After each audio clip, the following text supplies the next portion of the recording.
점유 옳지 않은 것 1번. 건물이 있습니다. 건물 부지 위에 있죠. 건물에 대한 공유자가 3명이 있었습니다. 그중 일부만이 건물을 점유하고 있어요. 이 건물에 대해서 A, B, C의 공유인데 A만이 점유하고 있습니다. A가 이 부지도 점유하고, 그러나 B와 C는 건물을 점유하고 있지 않기 때문에 부지도 점유하고 있지 않다, 이러면 틀립니다. 왜냐하면 판례는 건물의 소유자는 그 깔고 앉은 부지도 점유한 것으로 봐요. 이 내용을 정확하게 여러분 기억하셔야 돼요. B도 이 건물의 소유자죠. C도 이 건물의 소유자입니다. A는 물론 건물의 소유자 맞죠? 공유 관계니까 A, B, C 셋 다 소유자인 것이에요. 그러므로 셋 다 이 부지를 공동 점유한 것으로 보죠. 건물 공유자 전원이 공동 점유로 봅니다. 2번. 점유물이 멸실되었는데 점유자의 책임이 있는 사유입니다. 책임이 있기 때문에 배상 책임을 지죠.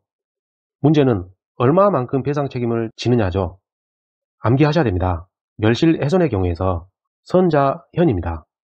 점유물의 멸실훼손 시에 선의의 자주점유자는 현존이익 범위에서 배상 책임을 집니다. 이 부분은 이해가 아니에요. 반드시 암기하셔야 됩니다. 멸실 선자현. 3번. 선의 점유자가 패소했습니다. 아래 팁에서 정리되어 있죠. 이 경우 소재기 시부터 악의의 점유자로 간주되고 패소 판결 확정 시부터 타주 점유자로 간주되죠. 따라서 여러분은 제악, 확타 이렇게 암기하셔야 돼요.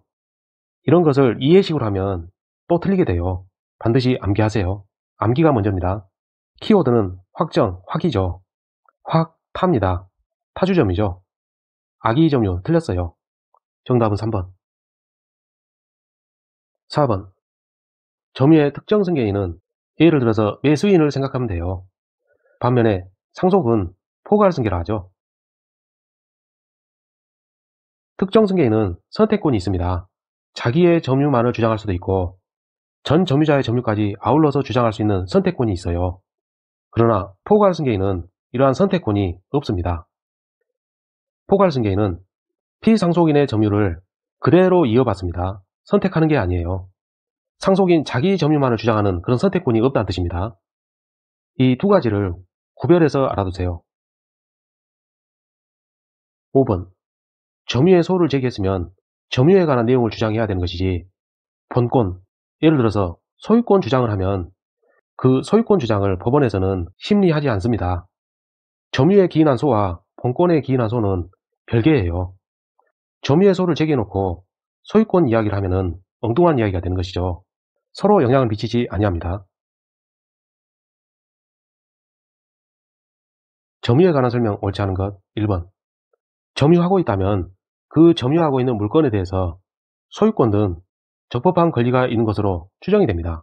이러한 추정은 부동산에서는 해당되지 않습니다. 점유자의 권리의 적법성 추정은 동산에서만 인정이 돼요. 그리고 이 부분은 간주가 아닙니다. 추정이 맞죠. 2번. 점유자가 전 점유자의 점유를 아울러 주장할 수 있죠. 이러한 주장 속에는 전 점유자의 하자도 같이 승계합니다. 좋은 것을 받았으면 나쁜 것도 받는 게 공평하죠. 이 사안은 점유 취득 시에서 문제가 될 수 있어요. 점유 개시 후부터 20년 경과 등 다른 요건을 갖추면 시효가 완성이 되죠. 전 점유자의 점유가 15년이 있었습니다. 전 점유자의 점유를, 즉 이 15년을 아울러 주장하는 사람은 이때 그 하자도 같이 승계한다는 뜻이에요. 그리고 현재 점유자는 5년만 더 채우면 점유 취득 시효가 완성될 수 있죠. 3번. 선의 점유자가 패소했습니다. 패소 확정 시부터 확타, 타주 점유로 간주되죠. 악의 점유자라고 부르려면 소재기시란 단어가 앞에서 나와야 됩니다. 그런데 소재기란 말이 여기서는 없어요. 그러므로 이는 틀렸습니다. 옳지 않은 것은 3번. 4번. 피상속인은 사망한 부입니다. 상속인은 아들이죠. 상속은 포괄 승계입니다. 그러므로 부가 가지고 있었던 점유권은 상속인인 아들에게 그대로 이전이 되죠. 포괄 승계에서는 선택권이 없습니다. 그대로 승계됩니다. 5번. 점유를 침탈한 사람이란 것은 도둑도라는 글자가 들어가야 됩니다. 침탈자는 강도범과 절도범이에요. 횡령한 사람이나 배임한 사람 또는 사기친 사람은 아닙니다. 침탈의 의미가 한자어로 도둑도라는 이 글자가 반드시 있어야 되는 거예요. 그러므로 절도나 강도는 점유 침탈자가 맞습니다. 이들의 특별승계인이란 매수인이죠. 매수인이 악입니다. 악의자는 절도나 강도범으로부터 받은 물건을 원소유자에게 반환해야 될 의무가 있어요. 그러므로 반환 청구받는 상대방이 되는 것은 맞죠. 점유에 관한 설명 옳지 않은 것 1번. 갑소유 토지입니다. 을이 점유 취득 시효를 완성했어요. 을은 갑에 대해서 소유권 이전 등기 청구권이라는 채권적 청구권을 가지게 됩니다. 그 후 을이 갑에 대해서 소유권 이전 등기를 격려받으면 원칙대로 된 것이죠. 아무 문제가 없어요. 그러나 을이 갑에 대해서 소유권 이전 청구권을 행사하기 전에 소유자 각과 제3자 병이 이러한 시효 완성 사실을 모른 채로 병에게 팔고 병 앞으로 소유권 이전 등기를 격려해 줬습니다. 선의이기 때문에 병은 소유권자입니다. 그러므로 시효 완성자 을은 병에 대해서, 즉 소유권자 병에 대해서 시효 완성을 이유로 이전 등기를 청구할 수는 없습니다. 그러나 만일 갑과 병이 상호간에 통정허위 표시를 했다면, 또는 갑과 병이 이러한 점유 취득 시효 완성 사실을 알고서 그리고 병이 갑의 이러한 배임 행위에 대해서 적극 가담을 했다면 반사의 질서 행위가 되죠. 무효가 됩니다.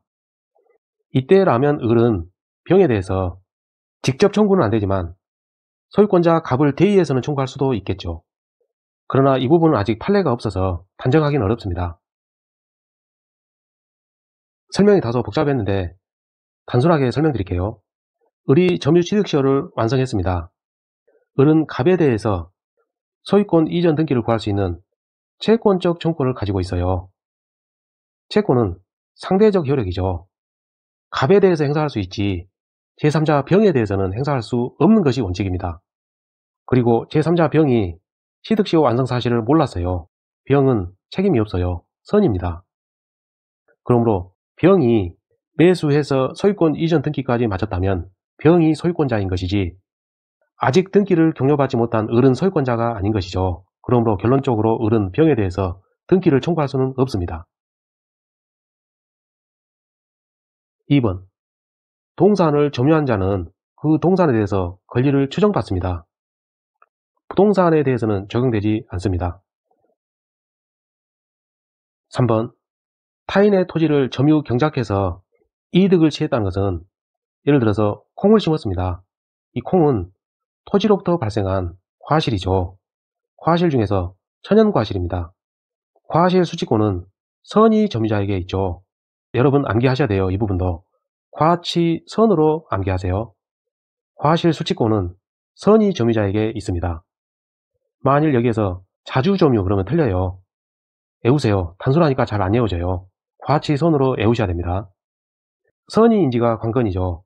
점유자가 선입니다. 선의 점유자가 과실 수취권이 있어요. 그러므로 이를 타인에게 반환할 의무가 없죠. 4번. 선의 점유자가 패소했습니다. 암기사항이죠. 제악 맞습니다. 소재기시로부터 악의 점유자로 보죠. 5번. 점유자의 점유물에 대한 권리는 적법한 것으로 추정이 되죠. 간주는 아닙니다. 옳지 않은 것은 5번. 점유권 옳지 않은 것 1번. 점유자에게는 자주점유가 추정이 되죠. 이러한 자주점유의 추정을 받는 자를 민법에서 사인으로 한정하지 않았어요. 그러므로 국가나 지방자치단체도 자주점유 추정을 받을 수 있습니다. 않는다는 틀렸어요. 정답은 1번. 2번. 선의 점유자가 패소했습니다. 소재기시로부터 악의 점유자로 본다. 맞습니다. 제악이죠. 3번. 현재 점유자가 전 점유자의 점유를 주장한다면 그 하자도 같이 계승합니다. 공평의 원칙상 하자까지 같이 승계합니다. 4번. 점유자가 점유물에 대해서 행사하는 권리는 적법하게 보유한 것으로 추정됩니다. 동산에 대해서만 인정이 되고 간주가 아닌 추정 맞죠? 5번. 타주 점유냐 자주 점유냐의 문제입니다. 타인의 물건을 관리하기 위하여 한 점유, 이는 타인 소유를 전제로 했죠. 내 것이 아니고 남의 것임을 전제로 했어요. 그러니까 주인이 따로 있다. 타주 점유죠. 점유권에 관한 설명 옳지 않은 것 1번. 자주점유란 스스로 주인이다. 즉 소유자와 동일한 지배를 하려는 의사를 가지고 하는 점유 맞습니다. 2번. 점유자는 자주점유의 추정을 받습니다. 이러한 추정을 받기 때문에 점유자가 입증하는 게 아니죠. 점유자는 가만히 있으면 돼요. 점유자는 입증 책임이 없습니다. 입증 책임은 상대방에게 있어요. 상대방은 점유자의 점유가 타주 점유임을 입증해야 되죠. 그런데 이 앞부분에서 이러한 말이 없습니다. 그러므로 점유자에 대해서 자주점유 추정이 번복되지 않습니다. 3번. 점유자가 점유하던 중에 통상의 필요비를 지출했습니다. 점유자의 이만큼의 재산에서 이만큼이 감소했습니다. 그런데 점유자가 과실을 취득했어요. 재산이 증가했죠. 같아졌습니다. 공평하죠. 그러므로 점유자는 회복자에 대해서 통상의 필요비를 청구하지 못합니다. 과실을 받았으니까 필요비를 청구하지 못하는 거예요. 4번. 점유자의 특정 승계인은 선택권이 있죠. 자기의 점유만을 주장할 수도 있고 자기 점유와 아울러서 전 점유자의 점유를 주장할 수도 있습니다. 그러나 만일 이 부분을 포괄 승계인으로 보게 되면 전 점유자의 점유를, 즉 피상속인의 점유를 그대로 이어받게 되죠. 그런데 전체 문맥상 포괄 승계인이 아니고 이 지문에서는 특정 승계인으로 보여집니다. 5번. 점유 보조자는 편의점에서 일하는 아르바이트생이에요. 아르바이트생은 점유 보호 청구권이 없습니다. 청구권이란 것은 소를 제기해서 권리를 구제받는 것이죠. 편의점 건물이 있습니다. 건물주가 A이고 임대인입니다. B가 편의점 사장이고 임차인이죠. 편의점에서 아르바이트하는 C는 점유 보조자입니다. 임차인 B는 직접 점유자가 되죠. 임대인 A는 B를 통해서 간접 점유합니다. 점유 보호 청구권은 이 두 사람에게만 있어요. 점유 보조자는 청구권이 없습니다. 그러나 만일 자력구제권이라면 맞아요. 점유 보조자도 자력구제권은 있습니다. 아르바이트생이 보는 눈앞에서 훔치는 행위를 막을 수 있죠. 그리고 그 자리에서 돌려달라고 할 수 있어요. 자력구제권 있습니다.